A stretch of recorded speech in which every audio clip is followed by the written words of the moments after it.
Hörmətli izləyicilər, kanala abunə olub like etməyi unutmayın. Günün xəbərləri təqdim edir. UEFA Çempionlar Liqasının liqa mərhələsində 4-cü turun oyunları keçirilir.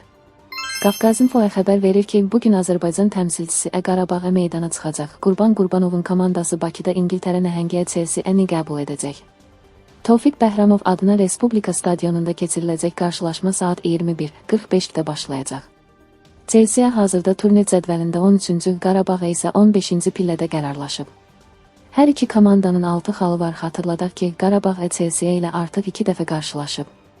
Ağdam təmsilçisi 2017-2018 mövsümündə Çempionlar Liqasının qrup mərhələsində Londonda 0-6, Bakıda isə 0-4 hesabı ilə rəqibinə uduzub. 5 noyabr UEFA Çempionlar Liqası liqa mərhələsi 4-cü tur 21:45.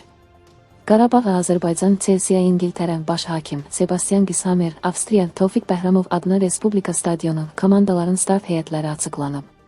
Qarabağ Mateusz Kochalski, Mateus Silva, Marko Yankovic, Abdullah Zubir, Key, Bəhlul Mustafazadə, Leandro Andrade, Camilo Duran, Kadi Borges, Pedro Bicalio, Elvin Zəfərquliyev, Kevin Medina.